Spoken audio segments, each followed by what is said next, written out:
पिछले कोई लगभग एक हफ्ते के दौरान जिस मौजू पर ज़्यादा बात हो रही है हर चैनल पे हर जगह, वो ये है कि जी इस्लामाबाद में कितने लोग मरे।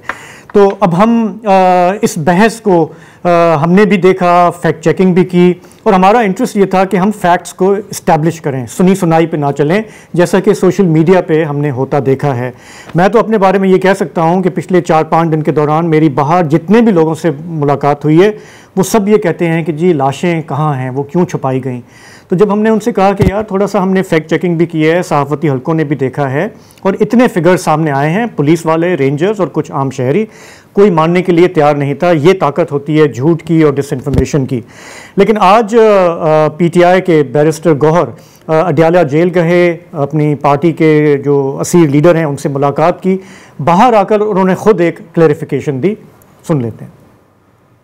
हम गैर जिम्मेदाराना स्टेटमेंट नहीं देते, हमने वही फिगर दिया जिसकी डिटेल हमारे पास है। वो 12 शहादतें हुई हैं, हमने ऑन रिकॉर्ड कहा है कि जो सैकड़ों लोग कह रहे हैं उनको हमने डिसोन किए हैं। तावक्त ये कि हमारे पास उसका सबूत और डिटेल आ जाए। गोली जिस तरफ से भी चली, जिसने भी चलाई, जैसे भी चली, गोली की मजम्मत है, इसमें कोई दो राय नहीं है। खान साहब के बारे में जो खबरें चला रही थी, उनके सेहत के बारे में या ये कि वो अडयाला जेल में नहीं थे, वो भी सारी खबरें गलत है। अल्हम्दुलिल्लाह खान साहब की सेहत ठीक है।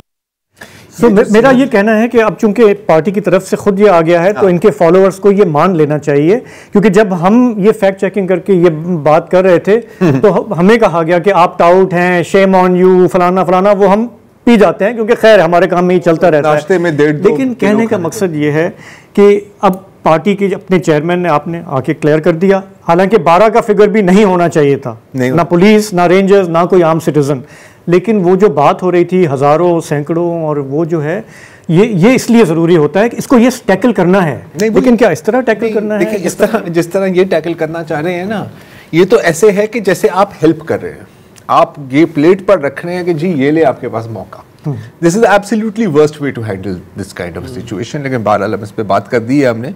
जहां तक ये जो बात हो रही थी ना खान साहब की सेहत की, अच्छा ये एक और वायरल र्यूमर था और ये कई लोगों ने, अब मुझे एग्जैक्टली अब याद नहीं है, लेकिन काफ़ी मतलब इंपॉर्टेंट लोगों ने भी कि कोई ऐसी एक स्प्रे की है खान साहब के जेल सेल में जिससे उनका जहनी तवाज़ुन पर असर पड़ा है और उनको पॉइजन किया जा रहा है and so on and so forth. तो ये भी एक इंपॉर्टेंट क्लैरिफिकेशन है। अच्छा, मुझे ये जो ट्वीट जिसने भी की थी या जो व्हाट्सएप पर जिस तरह कहते हैं, वो 20 लोगों ने भेजी कि सर ये देखें ये क्या हो रहा है, आप इस पर रिपोर्ट क्यों नहीं कर रहे हैं।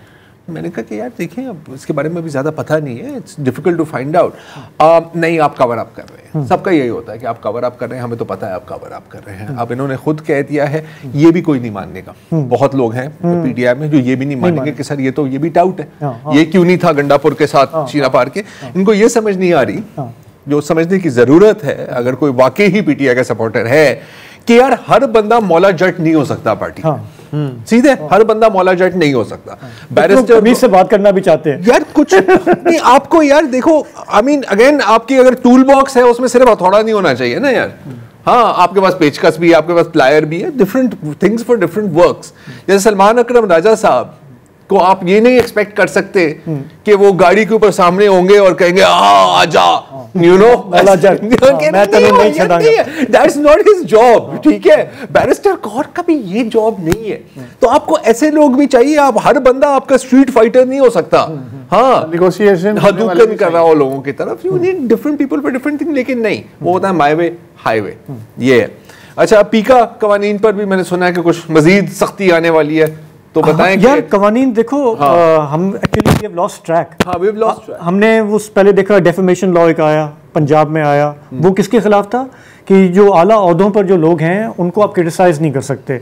ये जो टास्क फोर्स का आपने जिक्र किया, देखें कोई भी नहीं चाहता कि अपने लॉ इन्फोर्समेंट को आप खामखा उनके ऊपर इल्ज़ामात लगाएं, लेकिन इनसे गलतियां कभी कभी होती हैं। हमारे ऐसे पूरे के पूरे सूबे हैं जहाँ पे बरसों से एलिगेशंस हैं बहुत सीरियस ह्यूमन राइट्स वायलेशन की, तो क्या आवाज़ नहीं उठा सकते? और उठाएंगे तो किसी टास्क फोर्स के हवाले हो जाएंगे।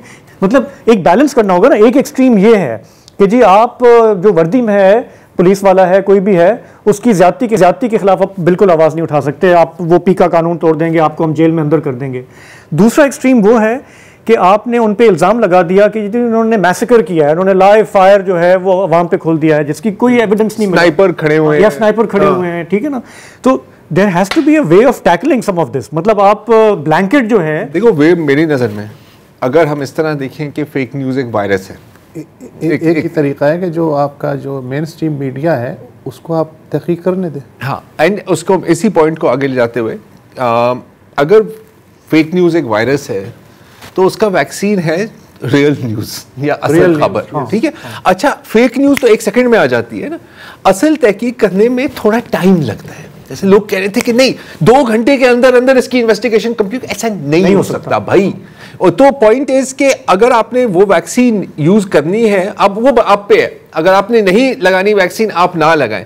यहां पर क्या है कि नहीं सर, ना हम बीमारी का इलाज करेंगे ना हम आपको वैक्सीन लगाने देंगे, हम वैक्सीन भी बंद कर रहे हैं। तो इस तरह तो सिर्फ वायरस ही फैलेगा सर, और कुछ नहीं होगा। अभी देखें हमारे मुल्क में हमारे जो फ्राइडे के कॉलर्स होते हैं ना, क्या शिकायतें करते हैं कि जी सर बिजली नहीं है, पानी नहीं है, गैस नहीं है, अब इंटरनेट भी नहीं, अब इंटरनेट नहीं है। मतलब एक चीज थी जिससे लोग कहीं पे थोड़ा सा मसरूफ अमल थे, कोई कमा रहा था, कोई काम कर रहा था, अब आपने उसको भी इस साल खास करके 2024 मैं इसको याद रखूंगा कि आपने एक ये यूटिलिटी थी जिसका भी आपने कबाड़ा करके रख दिया है। And then the IT minister has the audacity कि आके कहें कि 100% सब कुछ चल रहा है, हम इज़हार आज़ादी पर कदगन नहीं लगा रहे, हम सर्वेलेंस नहीं कर रहे।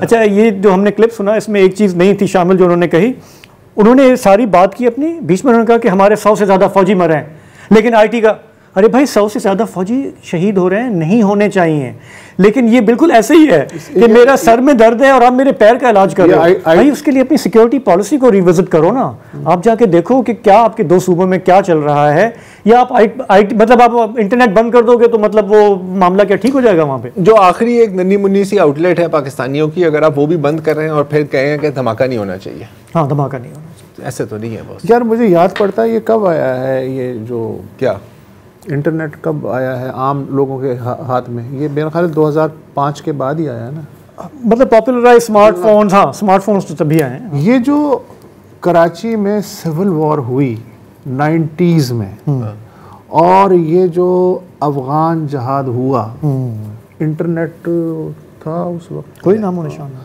दहशतगर्दी, सुसाइड बॉम्बिंग, लोगों को सड़कों पे उड़ाना। आज तो फिर भी हालात ठीक हैं। देखिए इनका ये है कि ये अपनी इंटेलिजेंस को बेशक इंसल्ट करें, हमारी और अवाम की इंटेलिजेंस को इंसल्ट बराए मेहरबानी। बट आई रियली थिंक ये जो हमारी है ना शिजा फातिमा साहिबा, प्लीज़ थोड़ा सा जो है ना ये एहसास करें कि इस मुल्क में रहने वाले लोग इतने बेवकूफ़ नहीं हैं जितने बिल्कुल मज़ाहिका ख़ेज़ किस्म के स्टेटमेंट्स आप मुसलसल पूरा साल हमने सुने हैं। अच्छा, आपको नहीं पता, आपके बस में नहीं है, आके बोल दें कि हमें नहीं पता, हमारे बस में नहीं है। उसकी तावीलें ऐसी पेश करना जिनका कोई सर पैर नहीं है, you only make a fool out of yourself. इस मुल्क में मैंने आज तक कोई शख्स, कोई अहदेदार नहीं देखा जिसने कहा हो कि आई एम सॉरी मैं गलत हूँ। मैंने तो नहीं देखा। हालांकि अगर कोई ऐसा कहे तो यार I will respect them more. मेरा ख्याल है they are not looking for respect. नहीं, वो और खास तौर पे हमारी तो बिल्कुल भी नहीं।